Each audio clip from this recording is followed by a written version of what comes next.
Hello guys, today I discuss with empirical and molecular formula, 11th class topic. So firstly discuss with in this lecture empirical or molecular formula definition, relationship between empirical or molecular formula, and the last of topic some discuss with some numerical on base empirical और molecular formula.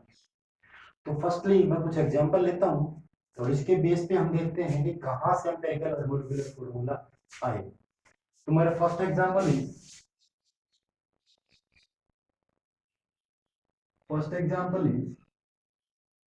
C4H10.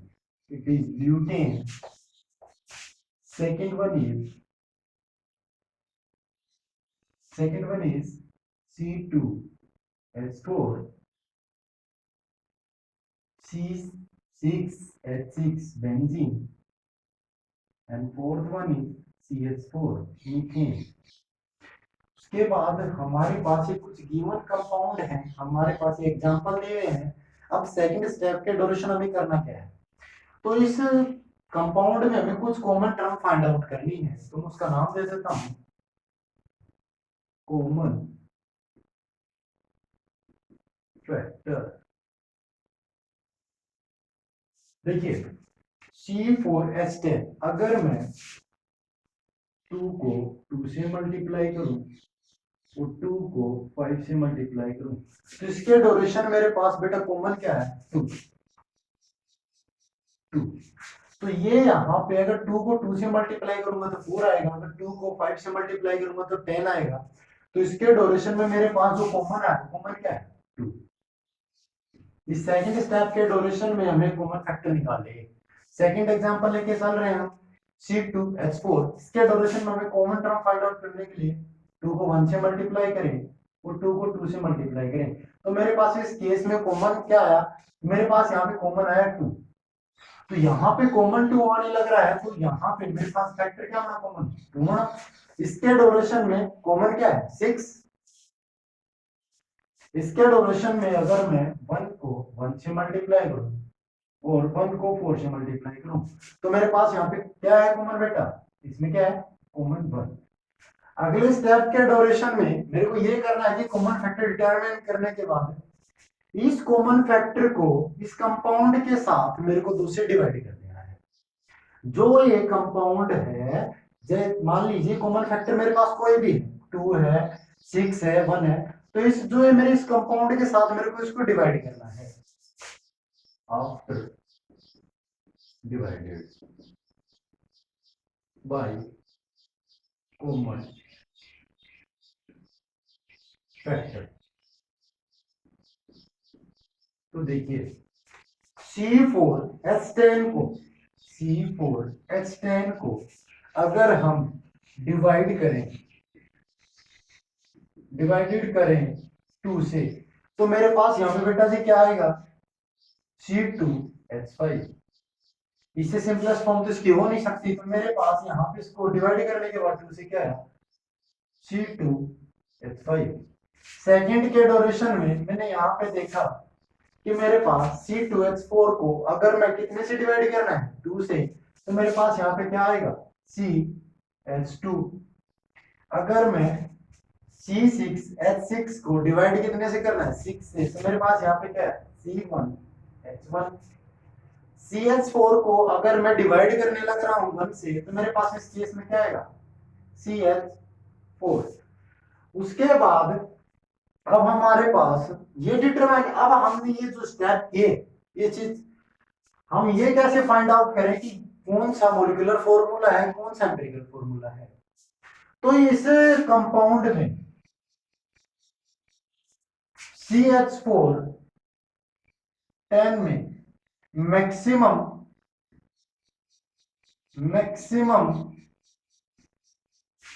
number of atoms are present, so is the maximum represent the molecular formula. And C2H5 minimum minimum number of atoms are present. So it's a represent EF. EF means empirical formula. अब मेरे पास यहाँ पे इसकी definition हम देखते हैं, definition क्या आएगी, एम्पेरिकल फॉर्मूला की और मॉलिक्यूलर फॉर्मूला की। तो मैं यहाँ पे EF रिप्रेजेंट कर रहा हूँ एम्पेरिकल फॉर्मूला को, MF रिप्रेजेंट करने लग रहा हूँ मॉलिक्यूलर फॉर्मूला को। तो मैं first definition EF empirical formula, it's represents the simplest whole number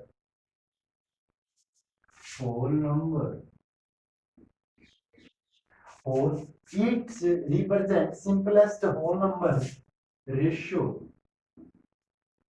of atom present in a compound। उसके बाद हम एम्पिरिकल फॉर्मूला की डेफिनेशन के बाद फर्दर डिस्कशन करते हैं एमएफ के बारे में। और यहाँ पे जो एमएफ रिप्रेजेंट करने लग रहा है आपको मॉलिक्यूलर फॉर्मूला के बारे में, वो तो बस जरा सा चेंजमेंट है कि सिंपलेस्ट की जगह क्या वर्ड आएगा, देखिए it's represents exact whole number ratio of atom presenting a compound। तो हमने फर्स्ट स्टेप के ड्यूरेशन में देखा, हमने जो डेफिनेशन देखी एम्पिरिकल मॉलिक्यूलर फॉर्मूला की, उसके बाद हमें इसके आगे क्या प्रूव करना है, हमने जो बात की थी रिलेशनशिप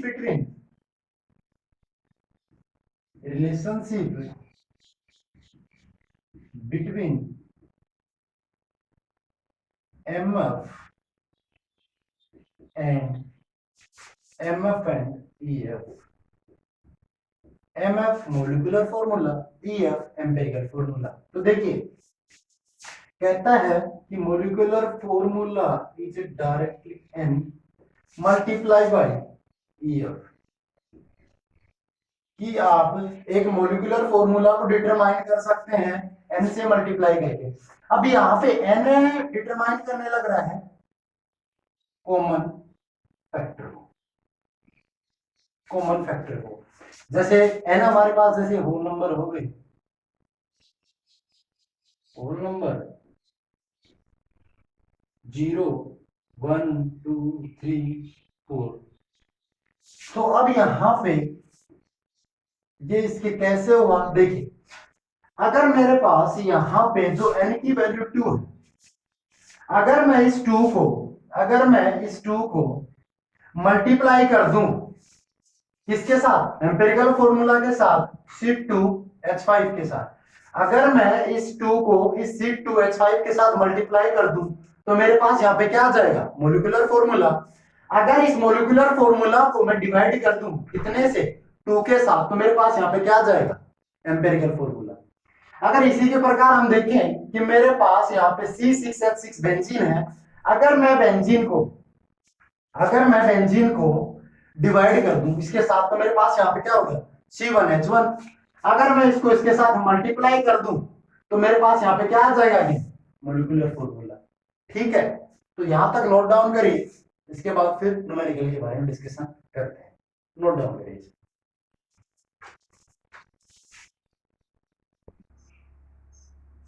देखिए आपने नोट डाउन कर लिया होगा, उसके बाद हम न्यूमेरिकल के बारे में डिस्कशन करते हैं।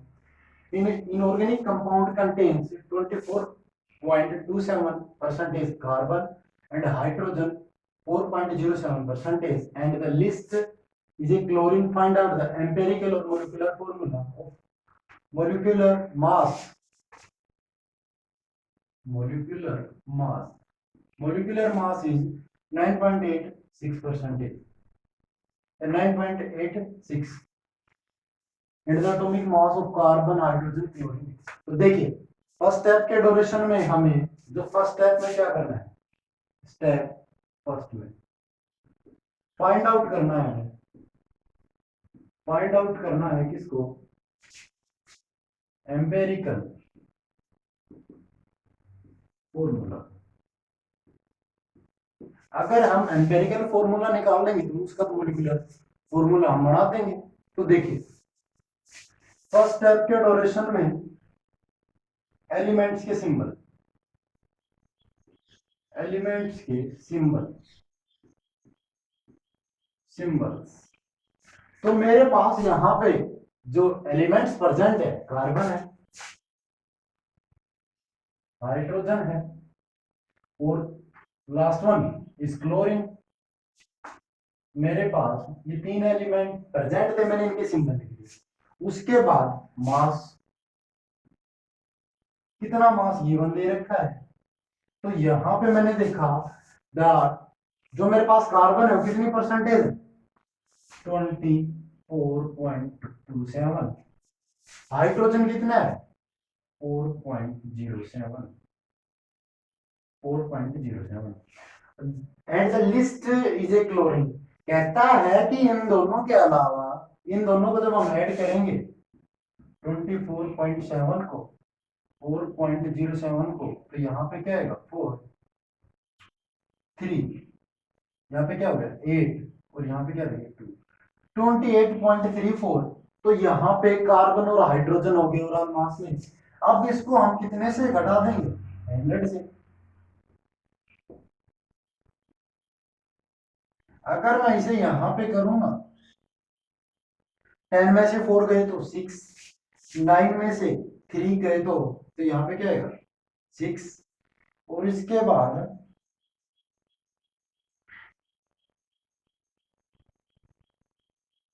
मेरे पास यहाँ पे कितना 9, तो यहाँ पे 8 है, तो इसमें से घटाऊंगा तो यहाँ पे कितना आएगा, मेरे पास कितना रह गया कि यहाँ पे इसको घटाऊंगा तो यहाँ पे कितना आएगा 1, और यहाँ पे इसमें से घटाऊंगा 2, तो यहाँ पे कितना बच गया। अगर मैं यहाँ पे 9 में से 2 घटाऊंगा तो 7, तो 71.6 मास प्रेजेंट है यहाँ पे किसका, क्लोरीन का। उसके बाद फर्दर अब मेरे पास देखिए पहले स्टेप के ड्यूरेशन में हमने एलिमेंट का सिंबल लिखा, हमारे पास मास कितना गिवन था वो देखा, फिर हमने कहा कि list of A chlorine, chlorine को कैसे देखिए हमने निकाला। उसके बाद हमारा जो अगला स्टेप है उसके ड्यूरेशन में हमें यहाँ पे इनका एटॉमिक मास देखना है, एटॉमिक मास। तो atomic mass of carbon is 12, hydrogen is 1, chlorine is 35.5। तो उसके बाद 35.5 मेरे पास यहाँ पे तो मास किसका है, क्लोरीन का 1, हाइड्रोजन का, कार्बन का 12। अब इसके बाद कहता है अगले स्टेप के ड्यूरेशन में आपको मोल निकालना है। तो मोल्स के ड्यूरेशन में मेरे पास गिवन मास अपन मोलिकुलर मास, एटॉमिक मास लिख लीजिए, एटॉमिक मास, और गिवन मास किसमें होना चाहिए, ग्राम में होना चाहिए। तो मेरे पास गिवन कितना है, फर्स्ट स्टेप के ड्यूरेशन में हम देखिए गिवन मास लिखेंगे 24.27, इसको हम कितने से डिवाइड करेंगे 12 से, और अब मेरे पास गिवन मास इसका कितना है 4.07, इसको कितने से 1 से, 71.6 को हम कितने से मल्टीप्लाई डिवाइड करेंगे 35.5 से। जब हम इसको डिवाइड करेंगे तो ये वैल्यू हम इसको देखेंगे, तो देखिए 24.27 को जब आप यहाँ पे 12 से दोगे तो 2, तो यहाँ पे 24, तो यहाँ पे डेसिमल, तो यहाँ पे लग गया 0, और फिर यहाँ पे मैंने 27 उठा रहा, फिर 24, तो यहाँ पे क्या है 2.022। ये कहाँ से आया देखिए, मेरे पास गिवन मास कितना था इन ग्राम 24.27, एटॉमिक मास मैंने लिख दिया, जब मैंने इसको डिवाइड किया 12 से तो यहाँ पे आ गया। तो यहाँ पे तो इसका क्या रहेगा, इसके ड्यूरेशन को हम 1 से करेंगे तो मेरे पास इस केस के ड्यूरेशन में क्या है 4.07, और इसमें कितना है 0.2, अप्रोक्सीमेटली इसका भी 2.02 आएगा। तो अगले स्टेप के डेरिवेशन में देखिए, इसमें मोल रेशियो, अगले स्टेप में मोल रेशियो निकालेंगे। तो मोल रेशियो का फॉर्मूला होता है इंडिविजुअल मोल और स्मॉलेस्ट मोल।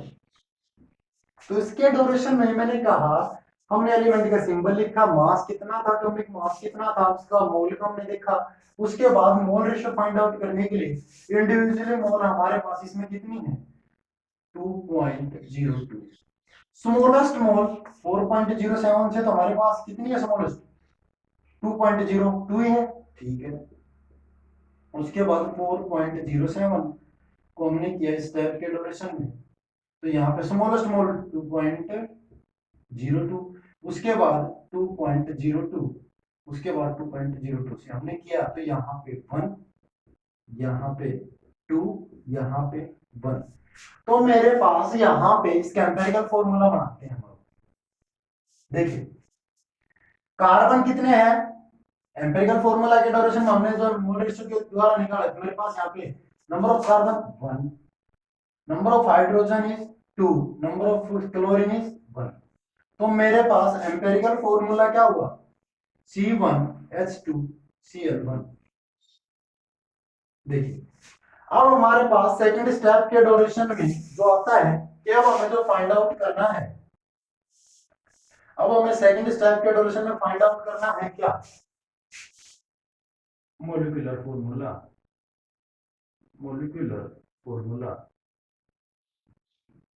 तो मॉलिक्यूलर फॉर्मूला के ड्यूरेशन में हमने इसका फॉर्मूला बनाया था MF N multiply by EF।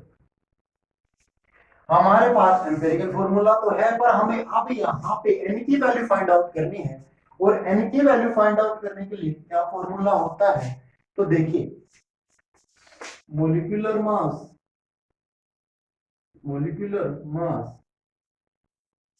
Equal to EF mass, empirical formula mass. इसकी जगह आपके पास एक फॉर्मूला और हो सकता है n की वैल्यू फाइंड आउट करने के लिए, 2 is multiplied by vapor density upon EF mass, molecular formula mass. तो इसके ड्यूरेशन में मेरे को देखिए, हमारे पास वेपर डेंसिटी तो कोई है नहीं, तो E का मोलिकुलर मास गिवन दिया है। अब हमारे पास मोलिकुलर मास कितना है 98.96।